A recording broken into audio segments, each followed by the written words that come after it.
Welcome to A Century of Service, Stories of Alberta's Military History. We're here today in the Lethbridge Military Museum, and today I have with me the Assistant Curator of the Lethbridge Military Museum, Wendy Aitkens. Welcome, Wendy. Thank you. I'm happy to be here. So one of the few things that very few people know about is the fact that Lethbridge not only had a prisoner of war camp, but I found out in speaking to you earlier that there was also an internment camp. Yes. How did that come about? Yeah. In World War I, as in most wars, there's always suspicion about your neighbor if that neighbor has a name similar to the enemy. Right. So in World War I, it was the German names, and it was the people who were from Eastern Europe. Their accents or their last names would identify them as a possible enemy alien was the term. Most of these folks were just immigrants. They had just come to Canada, they were dedicated to Canada, but their background put them under suspicion. So in Lethbridge, at the exhibition grounds, a camp was developed, and it was an internment or a detention camp. Okay. And that was where a lot of these people came. All men, about at most I think 300. And so they were here just to be sure they didn't get involved in the wrong side of the war. Okay. It put their families at great peril. If the only people in World War I who were making money were usually the men. Yep. Women had no source of income. So their wives and families sometimes did end up in the camps simply because there was no place else for them to be. Okay, what did the camp look like? It was part of the poultry barns from the exhibition grounds. So it was very temporary housing and so on. It could have been a very, very cold place, I'm assuming, in the winter. But it lasted the war. And then, of course, the people were released after the war. So what did they fill their time with while they were in the detention internment camp? Oh, gosh. I'm not sure. I suspect it wasn't quite as easy to fill the time as it was in Second World War with prisoners of war.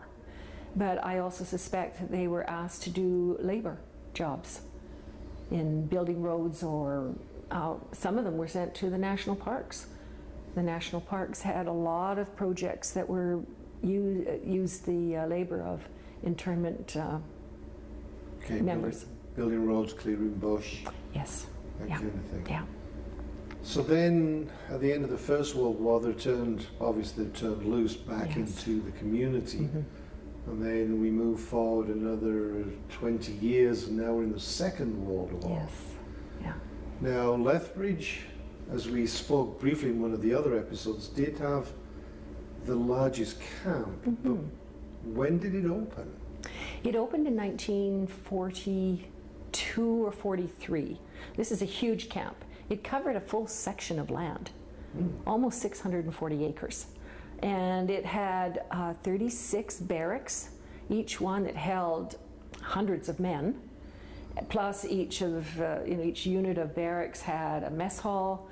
There were large buildings for recreation. There was a field, a soccer field. There was a walking track around the perimeter of the fence line.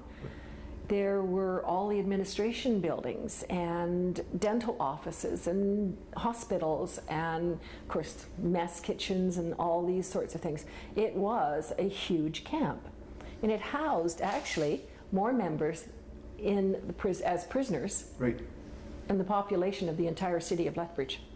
That must have been a concern for the local community to be almost outnumbered. I'm sure it was. There was, of course, great suspicion. And this was a decision made in Ottawa. Britain asked for Canada to take 35,000 prisoners of war, their jurisdiction of prisoners. They couldn't feed them. They couldn't house them. And there was great fear that if Hitler was successful in invading the UK, there'd be 35,000 able-bodied, trained soldiers at their disposal. So it was very important to have them removed from the country. And Canada agreed to do that. And Canada spread this population across the country in various camps. And the two largest were here in Alberta, one in Medicine Hat and one in Lethbridge. And then they had to construct these enormous camps.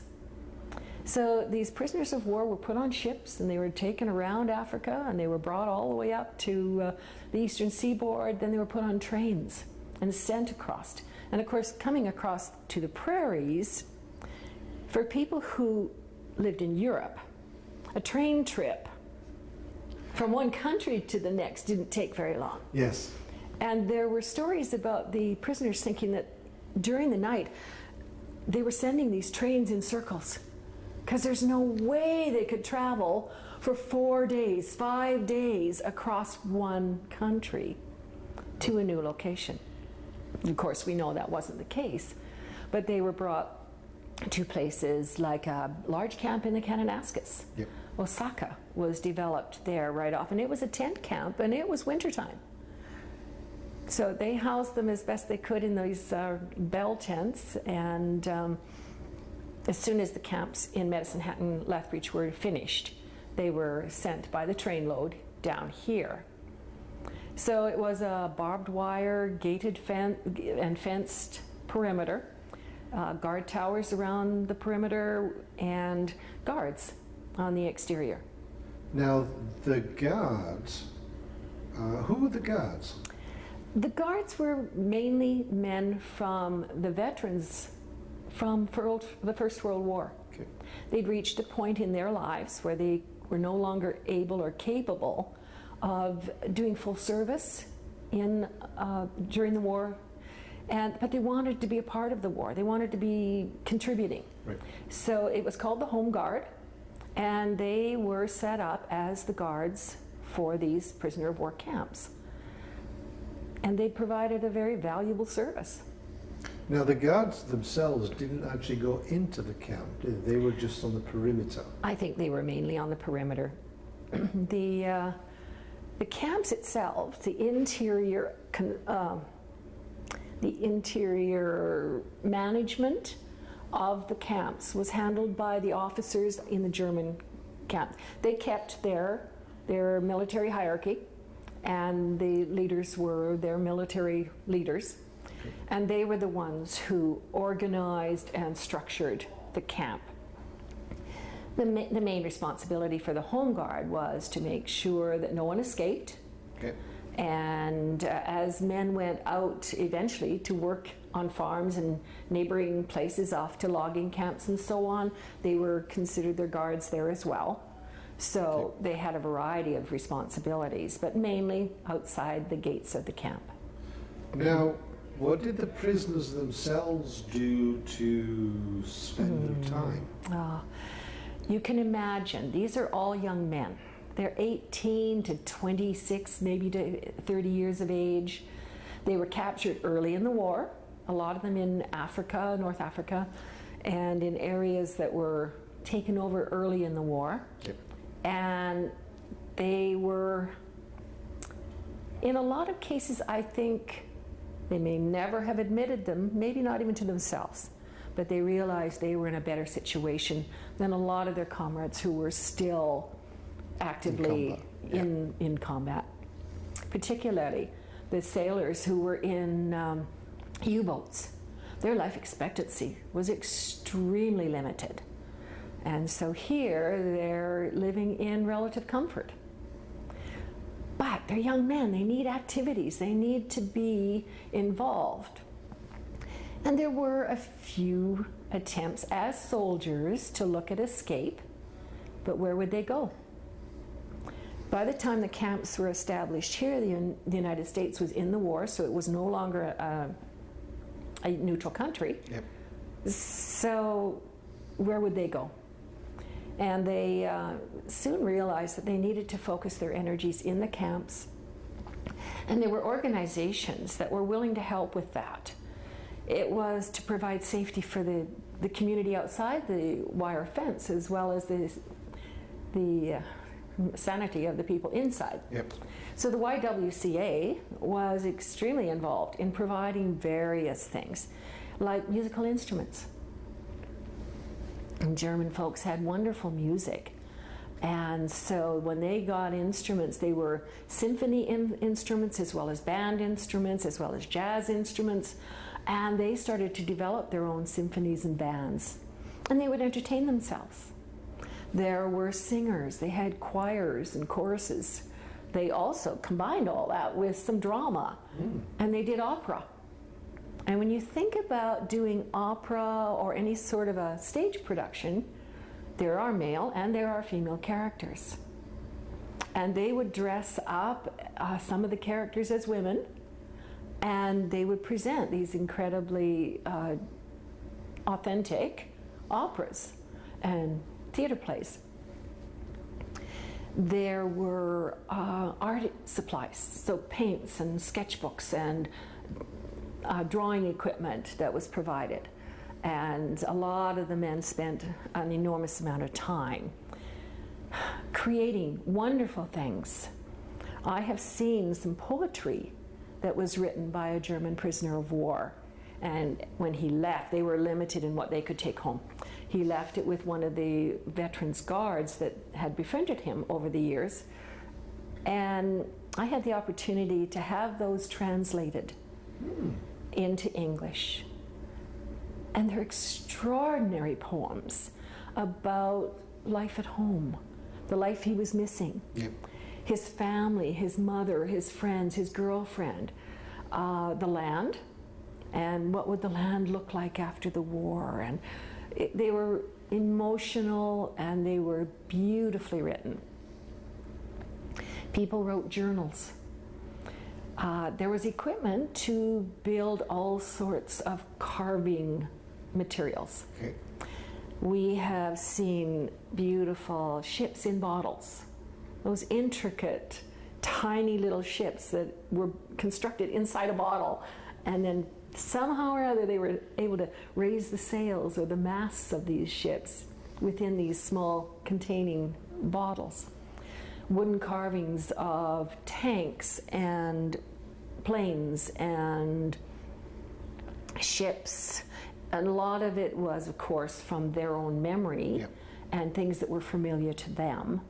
But it gave them a creative outlet that was, I suspect, in a lot of ways, a real saving grace for their sanity. There was also a lot of sports.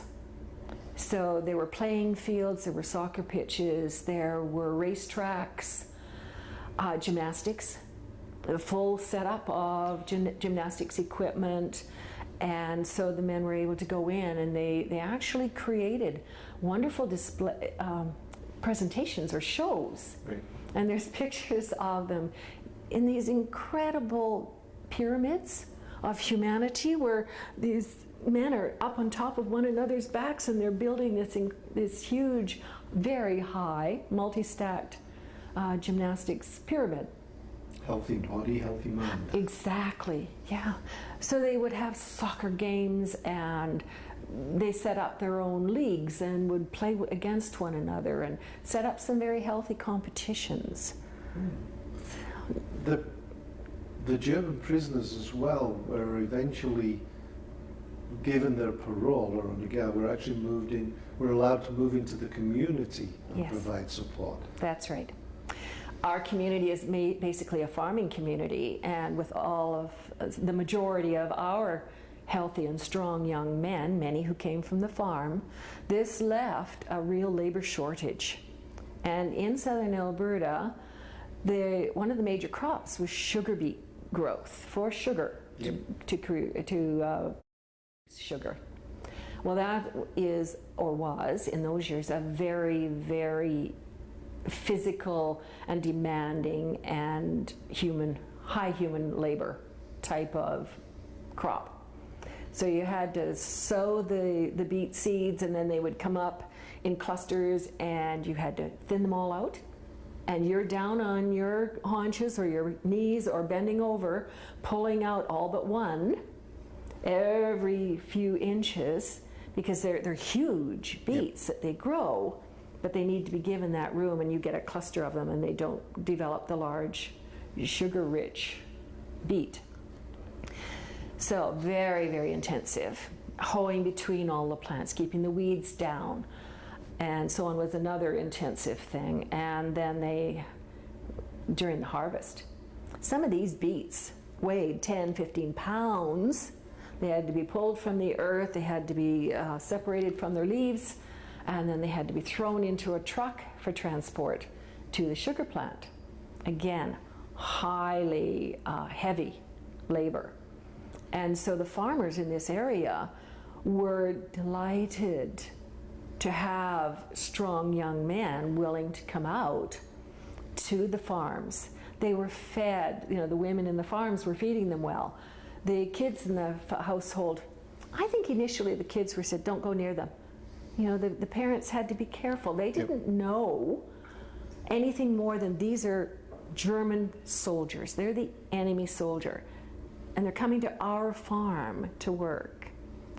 I think that was very quickly overcome because they were just young men, just like their own sons and parents who had gone to the war. Yep.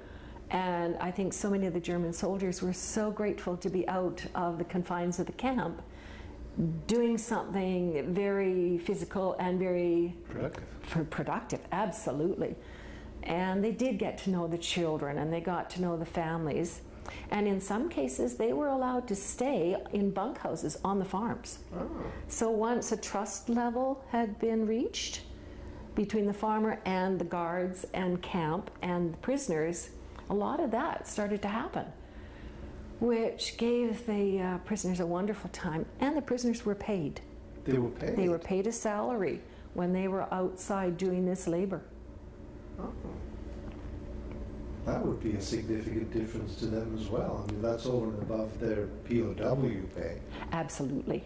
Absolutely. It was something that would have been giving them a sense of self and a sense of pride. Yeah. And a little bit of money to take home with them once they were finally released. Well, I've heard stories too that some of them either didn't want to leave or came back very quickly. Yes. A significant, about 10% of them did come back to Canada after the war, but none of them could stay here while they were here as prisoners. Yes. These were, as we would call, British prisoners of war, and so Canada had no authority over them. And so they were all returned to Britain and or Germany, and it was after that that a lot of these young men decided that there was little left in Germany that they could get little employment. They might have had a farm, but it might have been totally destroyed. Yeah. Some of them couldn't find family. They were completely on their own, or if they did find family, the family was in dire straits. It depends on what side of the wall they were up to. Exactly. So a lot of them applied to come back, and many of them were sponsored. Like our immigrants today, they can be sponsored by someone living here. Well, a lot of the farmers for whom they'd worked during the war sponsored them, helped them come back and hire them, helped them even buy land and get established in their own place and their own farm. Start their own families. Wow. Yes. Sometimes bring their families over afterwards too. So are there any physical remnants of the camp left? Not in the way of too many buildings. There are a few that were moved off the site and used in other businesses, industries, and so on, things like that. Not many of them, though. There's one little object that I've got to tell you about. Okay. It's at the Galt Museum and Archives in their collection. It's about this big, and it is an illegal shortwave radio. Oh. And so one of the things that the prisoners of war wanted to do was hear news from home. And they were getting some information. They were able to take or receive Red Cross packages from home and things like that. Often that included newspapers, magazines, and things like that. But they were often dated months before. And so they weren't getting much of the current news. So in this camp, someone had been industrious enough to find and steal all the parts that were required for a radio. And one of the POWs that I talked to who returned, and I talked to long after the war, he had the greatest joy in telling me. He says, oh yeah, one of our fellows was in the commanding officer's office cleaning, and there's his radio.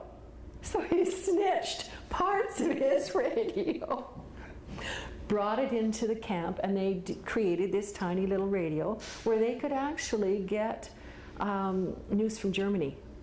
And then he laughed and he says, yeah, sometimes we knew the news before the newspapers came out with it.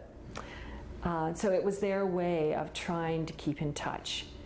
But of course, most of what they were getting, if they were in touch with German radios, was propaganda. Yes. And it was hard for them to sift through all of that. What is reality? You know, and they began to understand they were losing the war. And so this radio was part of their attempt to get reasonable news and keep abreast of what was happening. Yeah, the contrary opinion. Yes, yes. Are there any other anecdotes from the camp that cause you to smile? Oh, gosh. I mean, you had a large number, what, 13,000 some men here? Yes, yes, yeah. I think that just the understanding that very few of them even tried to escape, even though they were out in logging camps in the mountains or whatever, because there was no place for them to go, and they were treated so well. Here, Canada was very dedicated to the Geneva Convention. Right. And so the food that was provided to prisoners of war had to be a certain calorie count and volume and quality. And a lot of the people in the city of Lethbridge were watching big trucks of food going into this camp. And sometimes they carried products that the people of Lethbridge couldn't get or could only get through ration. Yeah. And they often wondered why this was happening, that they didn't always understand the Geneva Convention.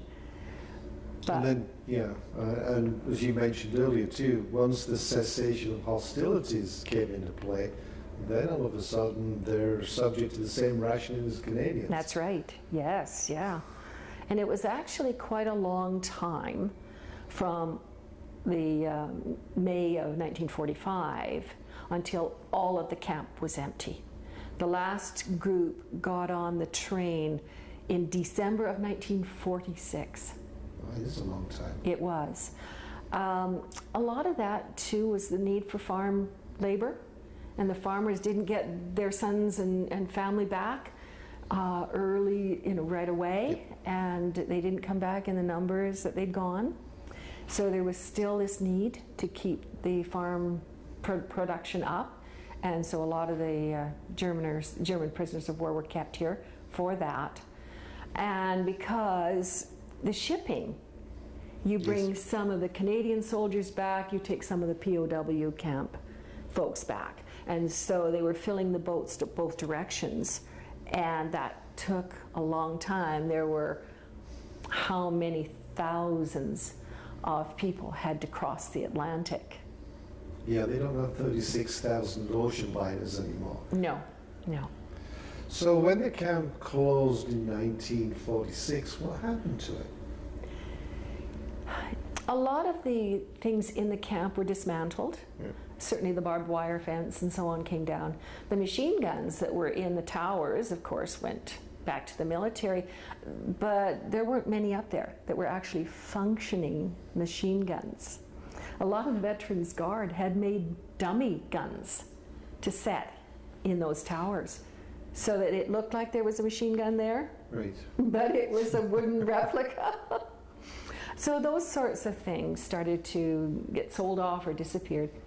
They found the little radio I was telling you about inside the public address system box that was sold at auction to a local fellow, and when he took it apart to clean it, he found this.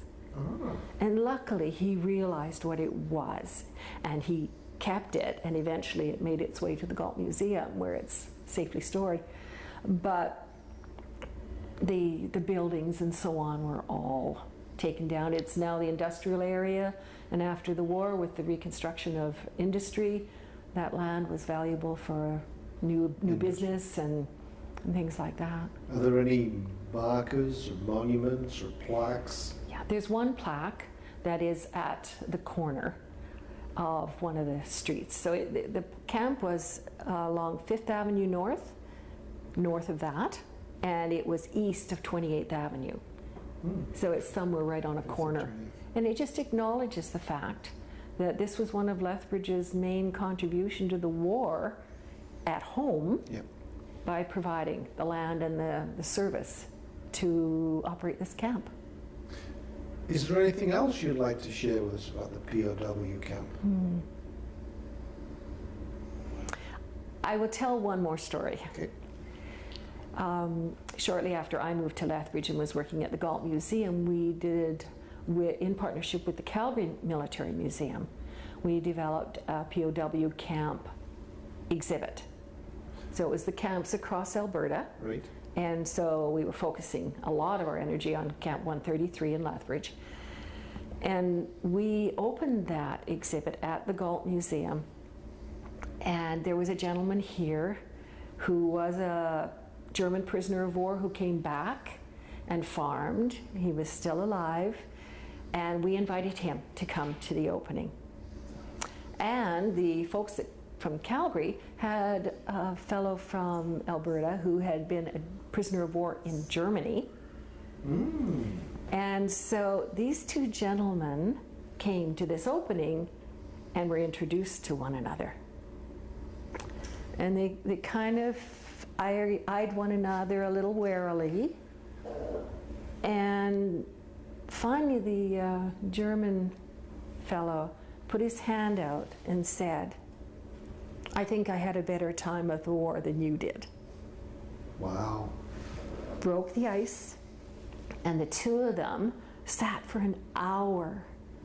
And I often wish I could have been a fly on one of their shoulders to listen. I can't imagine the stories that they would have shared and the experiences that they had, because they were so different. Yes. Prisoners were treated much differently in German prisoner of war camps than here in Canada. So some good things came out of it. Yes, yes. Brings a smile to the assistant curator's face. That was a wonderful experience to see these two gentlemen break down a barrier that they felt was there, and then to sit together and chat. So you partnership a lot with the Galt Museum and the Museum of the Military? The Galt Museum partners with a huge number of organizations and museums, so that's an ongoing part of their operation. So yeah, we don't have a huge relationship with any of the other military museums, but now that we are accredited, I can see us having access to a lot more expertise and information and resources. Temporary exhibits. Temporary exhibits, absolutely, yes. Well, thank you, Wendy. This has been a very wonderful chat. No, thank you, it's a pleasure. This was another episode of Century of Service, Alberta's military history. Thank you for watching.